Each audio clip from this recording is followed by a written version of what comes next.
chronic ailments like diabetes, hypertension, asthma, eating disorders, and many of these kinds which are all essentially generated from within, all these things can be quelled from within if only we are willing to pay a certain level of attention to the innermost dimension of who we are.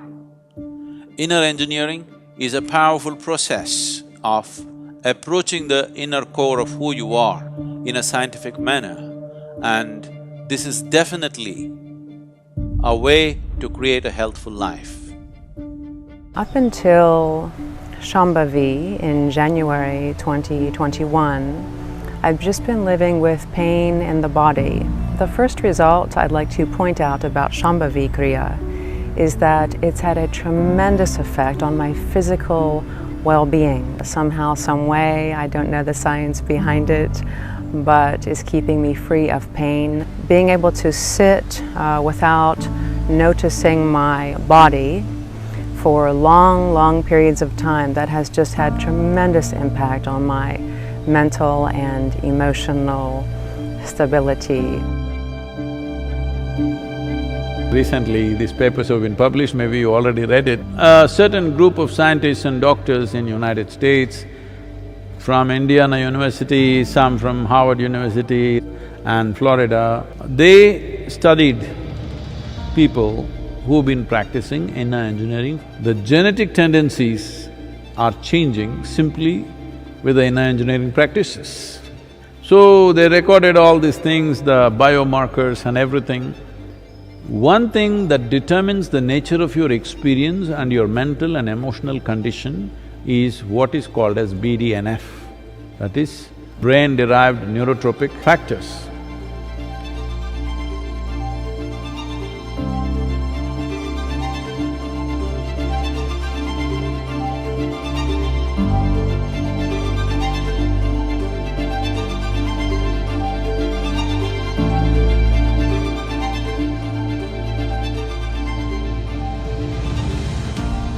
So the BDNF is higher in a positive way, threefold in 90 days. That means keeping your emotions in balance, keeping in a good state of experience and sharpness of mind and pleasantness of experience shouldn't even be a problem.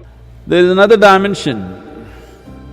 You know what is a cannabinoid? In India it is known as ganja, or everywhere else it's known as marijuana. In different places it's known by different names, but essentially these are plant extracts which have a certain influence on the mood and experience of the person. But there are millions of cannabis receptors both in your brain and across the body. Because you are supposed to produce it, you're not supposed to smoke it. So now, with the inner engineering practices, it's clearly… the biomarkers clearly establish that your endocannabinoid production is significantly higher. That means you're stoned by yourself. You don't need any outside help. But the impact of the endocannabinoids compared to the cannabinoids that come from outside are very different. It makes you intoxicated and super alert at the same time, because along with it, certain other secretions happen. I took inner engineering. Like I said, this is a yoga class, so it's not like a place where you go to quit smoking. That's not what it's designed for. But because of taking this class, after a week, I completely stopped smoking. That's after at least 20 years of smoking, a pack a day. I just quit in a week. And then I quit smoking marijuana a week later. I started smoking marijuana when I started smoking cigarettes. Then anti-anxiety pills, gone within the month. I stopped drinking, I stopped smoking, I stopped doing all the drugs. They were all gone, which is amazing. And it happened so effortlessly when I look back. And I didn't go to this class to quit those things.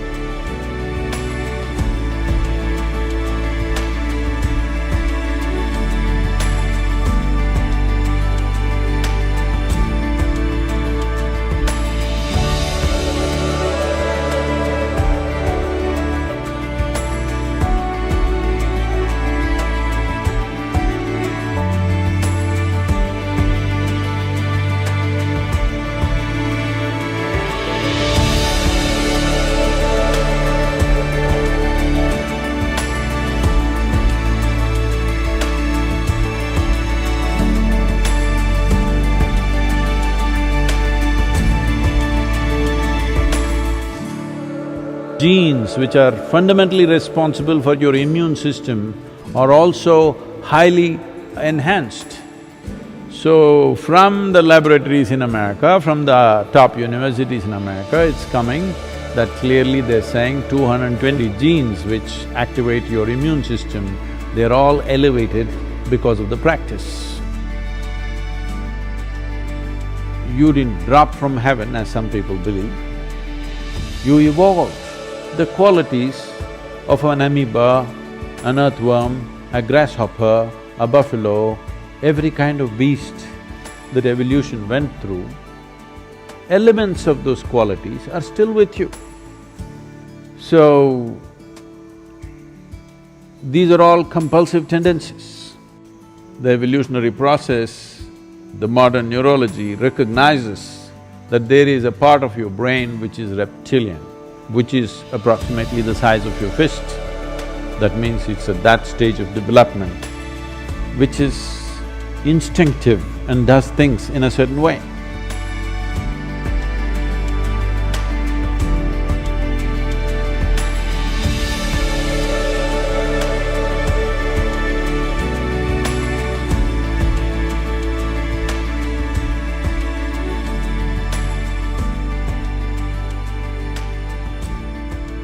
But over that, a flower of cerebral cortex evolved.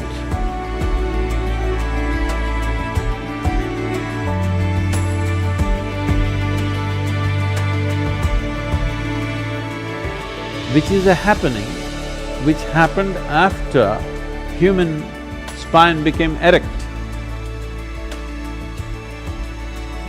Which is what makes you human, which is what gives you thoughts about universality of the existence, which is what gives you an idea that everything is one, which is what allows you to be a scientist, this is what allows you to be a spiritual seeker. But if you go back to this, all you have is instincts of survival.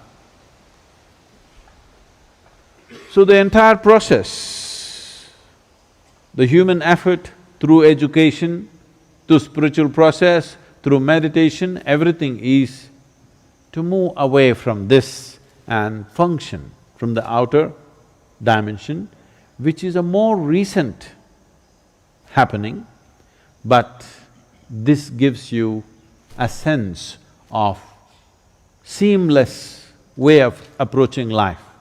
If you go to the reptilian brain of who you are, fixing boundaries is all that you know. So whenever you are having problems with people around you, always wanting to fix your boundaries, this is mine, this is yours, my space, your space, my air, your air. When it comes, you must know you've gotten here.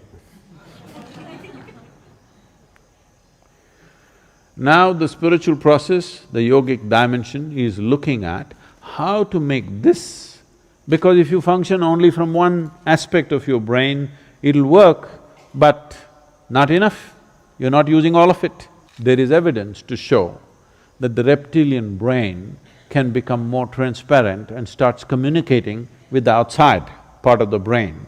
There are experiments, there are studies which show that with certain practices of meditativeness, reptilian brain, which is always about fixing boundaries, will begin to communicate with the outer part of the cerebral cortex and it function as one brain.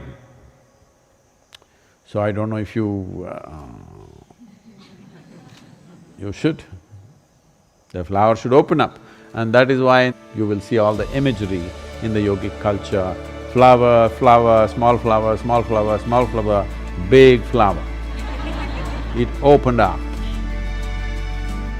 If it opens up, now human intelligence is functioning in a very unifying way, not in a divisive way, not in a way that you will become exclusive, you will become inclusive. Inclusiveness is not a philosophy. Inclusiveness is the nature of the existence. No other creature is able to realize this. They're all busy fixing boundaries. The dog is peeing all over the place, not because of urinary problems, but He's establishing a kingdom, P-kingdom of course. Human beings are not any different. They're doing the same things in a different way. This is mine, that is mine, that is mine, that is mine. Fixing a kingdom, when it's possible, push it a little bit. When it's possible, push it a little bit. Not possible, put the wall. Happening all the time. So something that I particularly noticed is how comfortable I am within myself. My insecurities seem to have reduced a lot.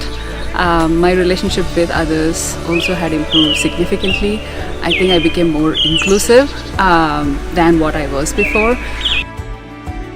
Shambhavi Mahamudra, just a simple practice for 21 minutes increases brain function and neuronal regeneration. This means as you grow old, you will become more intelligent. Usually young people think you're getting stupid.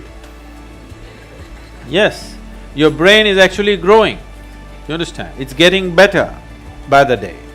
Now there is scientific evidence. We always knew this, but today a meter has to say it. If a man says it, it's not true. If a man says it, it's doubtful. But a meter has to say it, now the meters are saying it. The meters are saying your brain is actually growing by doing a simple 21-minute practice. And you don't believe the meter, you just do the practice for 3 months and see, you will see how clear and how smart your mind is suddenly.